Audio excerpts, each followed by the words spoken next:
우리 천동지 위로하러 오신 거예요. 지금 여기 계신 분 다 천동지 응원하러 온 거예요. 우리 국힘당 앞은 지금 바람 맞췄어요. 정보관님 원래 거기서 해야 되는데 국민의힘 중앙당사는 바람 맞춰놓고 다 여기로 오신 거예요. 아무튼 너무 고생했고요. 오늘 토크 콘서트가 좀 외롭습니다. 몇 분 안 계시네.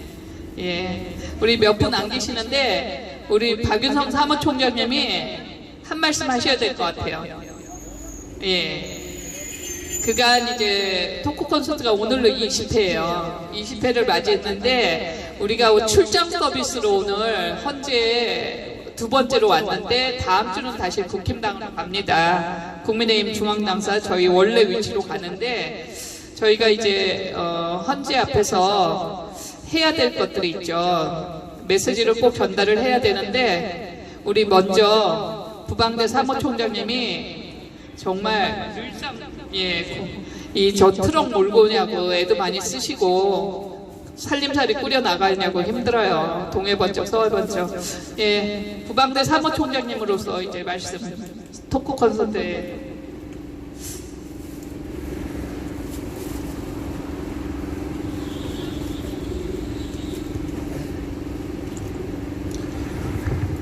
제가 이렇게 오늘 마이크를 갖다가 초반에 잡게 될 것 같아 기대하지 않았습니다. 사실 저는 우리 김장석 의병 장군님부터 이렇게 마이크 잡고 그러면 훨씬 좋을 거라 생각했는데 우리 또 진행자가 또 정권을 가지고 있잖아요. 진행자가. 그래서 진행자도 시킨 대로 해야 돼요. 사실 제가 여기 갔다 오기 전에 몇십 동안 이 헌법재판소 앞에서 벌어진 일을 보면서 참 대한민국이 조선시대로 돌아가고 있다는 생각을 했어요. 조선시대로 돌아가고 있다. 국민은 없고 민주시민도 없고 아정과 백성만 있는 조선시대에 돌아가고 있어요. 지금 대한민국이. 헌법도 없어요. 그냥 내가 자의적으로 판단하면 하는 거야. 완전 조선시대 아전 포전 수준으로 지금 대한민국이 돌아가고 있습니다.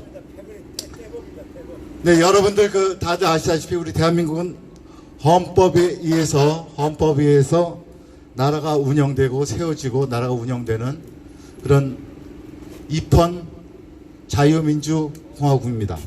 헌법에 기초한 자유민주공화국이 우리나라의 국채입니다.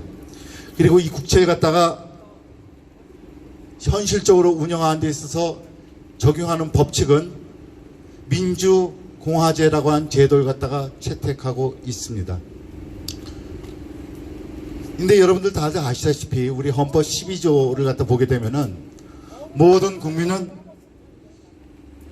신체적 자유를 가진다라고 하는 그 조항이 있습니다. 국민의 권리에서 첫 번째 나오는 조항이에요. 그다음 두 번째가 아마 의사 표현의 자유일 겁니다. 양심과 의사 표현의 자유. 근데 여러분들 신체 자유라는 게 대체 뭡니까? 근데 신체 자유가 대체 뭡니까? 우리가 길을 걸을 때 저 사람 옷 색깔이 마음에 안 들고 희한해. 그 옷 입지 말라고, 그 색깔 입지 말라고 할 수 있습니까? 신체 자유를 심지어 우리 이렇게 생각해 봅시다. 서울역에 가면은 또는 종로에 있는 지하도에 가게 되면은 뭐 홈레스라고 하시는 분들 있잖아요. 그런 분들이 꽤 있어요.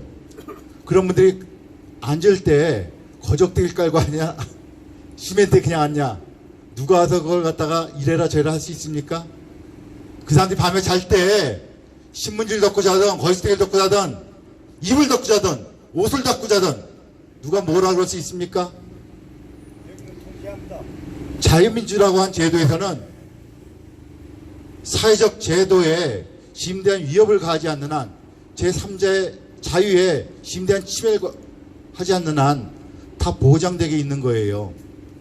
근데 이런 기본적인 걸 갖다 사람들이 어떻게 경찰들이 공무원들이 어떻게 갖다가 현실에 적용해야 되는지 전혀 몰라. 공안이야, 공안. 경찰이 아니고. 공안이 아니라 조선시대 아전과 포절들 수준이에요. 왜 그런지 이제 한번 따져봅시다. 여기 헌법재판소 앞이니까 헌법을 따져보자고요. 공화제가 대체 뭡니까? 공화제가 민주공화제는 세 가지 원칙에 의해서 운영이 됩니다. 그것이 대한민국의 운영 원칙이에요. 첫 번째가 뭡니까? 상권 분립입니다. 권력을 갖다가 분리시켜라라고 한 겁니다. 견제하라라고 하는 거예요. 두 번째가 뭡니까? 법치입니다. 법에 의해서만 모든 권한을 행사할 수 있다. 법치입니다. 세 번째가 뭡니까? 비지배 원리입니다. 어떤 공무원도, 어떤 경찰도, 어떤 판사, 나부랭이도 법에서 당신이 이걸 할 수 있어라고 구체적으로 명시하지 않은 행위를 갖다가 할 수가 없습니다. 이것이 비지배 원리입니다. 그 세 가지 원칙에 대해서 세 번째 것부터 하나 따져가 봅시다. 비지배 원리. 조선시대 아종과 포종들을 지배를 했어요. 너희들 쌍놈들이, 너희들 노비들이 뭘 한다고 내가 하려면 할 것이지, 까려면 깔 것이지, 기려면 길 것이지 라고 지배를 했습니다. 한날 포졸 나부랭이가, 한날 아전 나부랭이가 그렇게 했습니다. 그것이 조선시대예요. 대한민국 민주공화제에서는 비지배 원리가 뭐냐? 당신이 여기서 천창동지에 의자에 앉는데 의자에 앉으면 안 된다는 구체적 법이 있습니까? 그 법이 있어야지만 의자를 갖다 뺏을 수가 있는 거예요. 여기서 두 가지를 갖다 이 사람들이 위반하고 있습니다. 첫 번째, 신체 자유를 갖다가 위반하고 있습니다. 두 번째, 재산권을 갖다 위배하고 있는 거예요. 천창동지에 여기서 의자에 앉아 있어. 의자 갖다 이 사람들이 뺏어요. 어떤 근거 뺐는지 아십니까? 내가 생각하기에 의자에 앉으면 안 되는 것 같아. 자의적으로 해석을 해요. 이 사람들이 중세 조선의 그 관리들입니까? 나머지 노비고 자신들은 상전이에요? 여기서 돗자리 깔고 앉아있어. 엉덩이가 차가워서. 당신 돗자리 깔고 앉으면 안 돼. 자의적으로 해석해요. 어떤 법도 1인 시위를 할 때 돗자리 깔고 앉아서 안 된다라고 하는 규정이 없습니다. 근데 자의적으로 해석해. 내가 생각하기에 나라가 하는 정보이나 경찰이나 무궁화 뭐 바쁠 때에 하나 둘 정도 당 정도의 그 계급에서는 내가 그렇게 판단하면 당신 할 수 없어야. 대한민국이 언제서부터 포졸 나부랭이가 바쁠 때가 무궁화가 국민의 주권을 헌법을 갖다 마음대로 위반한 국가 됐습니까? 언제부터? 당신이 잘 때 호랑이 커스텀은 덮고 잘 수 있어. 근데 이불은 덮고 자면 안 돼. 대한민국에 그런 법이 있습니까? 이들이 대한민국의 상전을 군림하고 있습니다. 왜 그렇게 된지 아십니까? 문재인이란 놈이, 노무현이란 놈이, 김대중이란 놈이 대한민국 법치를 망가뜨려서 그래요.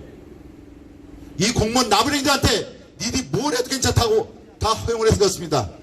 이 사람들이 자기 권리만 주장하지 책임을 안 져. 책임을. 니들이 뭔가 헌법을 갖다 어겼을 때, 법의 원칙을 어겼을 때, 나라의 기강을 갖다 무너뜨렸을 때 벌을 줘야 됩니다. 불이익을 줘야 됩니다. 아무도 안 줬어요. 수십 년 동안. 설마 내가 공무원이라는 신분 보장의 지위를 갖고 뭘 하는데 누가 나한테 뭐라고 할 수 있어? 다들 이렇게 생각하고 있어요. 대한민국이 지금 대한민국 공무원 몇 명 있습니까? 한 40만 50만 되죠. 40만 50만의 귀족을 갖다 지금 가지고 있는 게 대한민국입니다. 40만 50만의 작은 군주를 갖다가 대한민국이 되어 있습니다. 자의적으로 해석을 해. 법에 의하지 않고 자기 뜻대로 해석하고 국민한테 갖다 강요합니다. 그게 바로 대한민국의 현실이 되어 있어요. 대한민국이 가다 못해서 저 밑바닥에 있는 그냥 쫄딱 쫄쳐도 대한민국이 갖다 지 조수를 알아. 지 발가락에 있긴 때만큼도 안 하게요. 언제부터 대한민국이 그렇게 됐습니까? 두 번째 한번 따져봅시다. 법칙 따져봅시다. 대한민국의 법치의 비극은 저 위에 있는 높은 논서부터 아무도 법을 갖다가 두려워하지 않는다는 데 있습니다. 그러니 저 밑에 쫄딱 어디 법을 두려워합니까? 안 두려워합니다. 법에 하라고 하는 거 안 해도 누구도 공무원식만 졌다 그러면은 처벌을 안 해요. 그 법이라고 하는 것은 공무원이 일반 국민들한테 적용되는 그런 법이 돼 있어요. 대한민국 헌법의 4조과 5조에 보면 뭐가 나온지 아십니까? 모든 국민은 공무원, 경찰, 재판관, 판관, 검사할 거 없이 모든 사람이 법에 평등하다고 나와 있습니다. 근데 어떻게 대한민국의 법은 공무원들, 재판관들, 검사들은 다 비켜가고 경찰들 비켜가고 우리 국민한테만 적용됩니까? 이게 법치입니까? 맞습니다. 그 다음 첫 번째, 상권 분립, 권력의 분립에 대해서 얘기해 봅시다. 저 사람들이 왜 법을 갖다가 어기고 자기한테 주어지지 않은 권한을 갖다가 자의적으로 권한 남용을 해가면서 이렇게 국민을 갖다가 지 맘대로 지 좆대로 갖다가 다룬지 아십니까? 상권 분립이 안 돼서 그래요. 권력이 분리가 안 돼 있어요.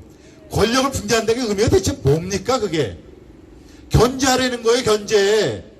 권력을 한 군데 모아놓으면은 그놈이 무소불위로서 지 족가한 대로 세상을 갖다 다스리려고 하거든. 그래서 그러지 마라 라고 판단하는 놈 따로, 법을 갖다가 만든 놈 따로, 법을 갖다가 실행하는 놈 따로 세 군데 나눠놓은 겁니다.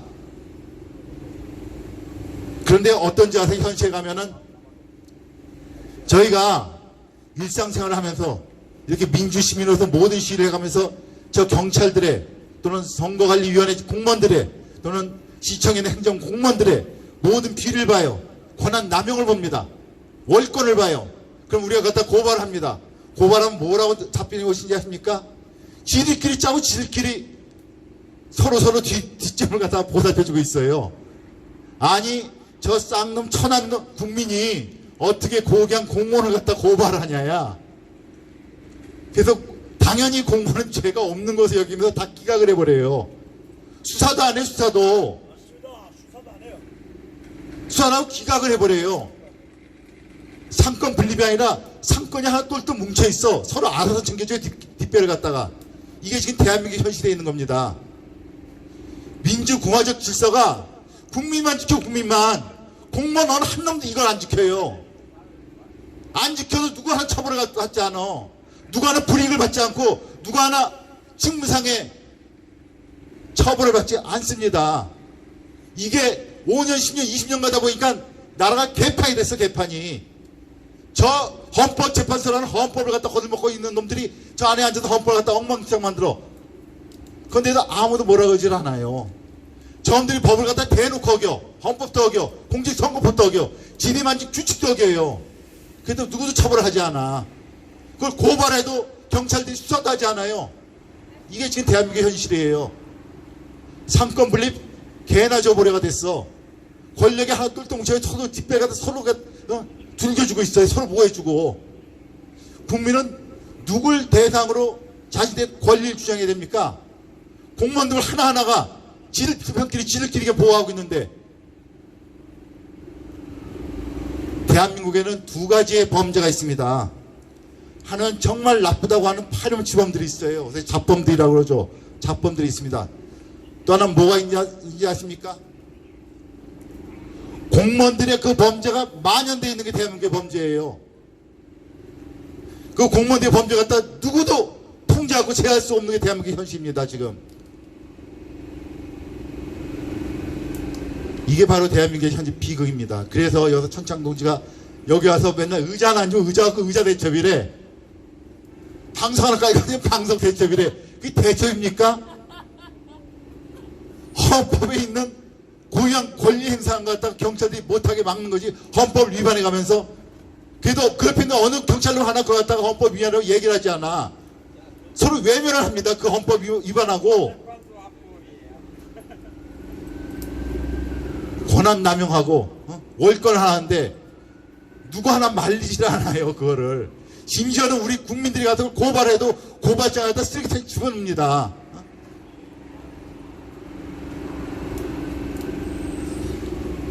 하여튼 대한민국을 갖다가 그 21세기에 그 걸맞는 세계 10대 경제 대국에 걸맞는 자유민주주의 공화국 체제로 다시 되돌리기 위해서, 회복하기 위해서는 참 많은 길을 가야 될 것 같습니다. 대한민국에 존재하는 40만, 50만, 요즘 100만까지 돼 있다고 하는지 모르겠어요. 100만 돼 있는지. 이 공무원들 하나하나가 조선시대 마인드를 가지고 있습니다. 조선시대 마인드. 대한민국이 건국한 지 지금 70년이지 않는데 70년 동안 퇴행을 했어. 19세기, 18세기로 돌아가고 있어요. 지금 대한민국이. 그래 누가 하나 뭐라 그러질 않아. 이거 고치려면은 참 대한민국의 혁명적인 사태가 벌어져야 될 것 같아요. 일벌백계로서 몇 놈대를 잡아야 됩니다. 그래야지 대한민국이 정신 차릴 것 같아요. 대한민국 정신 국민이 먼저 차리는 게 아니라 저기 고관 대작들부터 헌법재판소에 앉아있는 헌법재판관들부터 소위 장관급 대우를 받는다는 헌법재판관들부터 기강을 갖다가 제대로 잡아야지 대한민국이 바로 설 것 같습니다. 제가 이걸로서 오늘 드리고 싶었던 말씀을 갖다가 다 마치고요.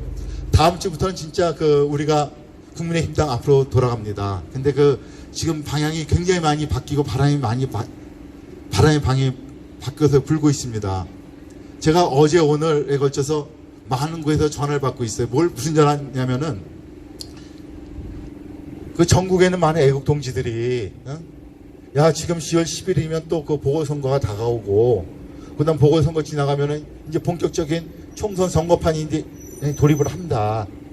그래서 이제 선거판이 이제 진입을 해서 본격적으로 시작을 하는데 우리가 이제 뭔가 해야 되는 거 아니냐라는 말씀들 갖다 굉장히 많이 하세요. 그래서 고교 연합에서도 각 고등학교별로 그렇게 전화가 많이 오고 ROTC도 전화가 오고 그다음 여러 군데 전화가 옵니다.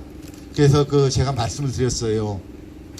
우리가 주말에 하는 시위는 당분간은 이제 대규모 집회 갖다가 기획하지 않지만 우리가 평생 계속 해오는 것이 있다. 이게 뭐냐면은 지난 1월 30일 2023년 1월 30일 이후로 20차 오늘로서 20차입니다. 20차에 걸쳐서 계속 진행해 오고 있는 선거 정의 콘서트가 있다. 그래서 이걸 갖다가 매주 국민의힘 당사 앞에서 진행해 왔는데 다음 주부터 목요일 오후 4시서부터 국민의힘 당사 앞으로 돌아가서 우리가 시위를 계속하겠다. 그래서 국민의힘에 드나드는 정치인들, 그 다음 거기에 드나드는 정당인들, 또 여의도에 있는 정치 낭인들, 이 사람들한테 대체 대한민국이 뭐가 잘못되어 있고 곧 다가오는 22대 총선을 갖다가 좀 정상적인 선거로 회복시키기 위해서 우리가 뭘 해야 되는지에 대해서 목소리 좀 높여보자. 그래갖고 좀 집회다운 집회, 시위다운 시위를 갖다 해보자라고 말씀들을 하셔요. 그래갖고 다음 주부터는 국민의힘 당사 앞으로 돌아가는데 이제 걱정이 하나 있어요. 뭐냐면 인원이 너무 많이 모일 것 같아. 저한테 보장을 하시길 최소한 100명을 갖다 몰고 오시겠다고 합니다. 최소한 100명을. 그래갖고 국민의힘 당사 앞에서 다음 주부터는 100명에서 150명 정도의 인원이 매주 모이는 집회가 이제 열리게 될 것 같아요. 그래서 그 집회 갖다가 우리가 여태까지 해왔던 10명, 20명 정도의 집회 수준이 아니라 100명, 200명 정도의 집회로서 격상시키기 위해서 우리가 이제 포맷도 좀 바꿔야 될 것 같아. 그래서 일주일 동안 좀 고민을 해갖고 다음 주부터는 국민의힘 당사 앞에서 100명에서 200명이 모이는 집회 갖다가 내년 4월 11일 22대 총선이 끝날 때까지 지속해 가도록 하겠습니다. 그래서 전국에 계신 동지 여러분, 다음 주 목요일부터 오후 4시에 여의도 국민의힘 당사 앞으로 나와 주십시오. 감사합니다.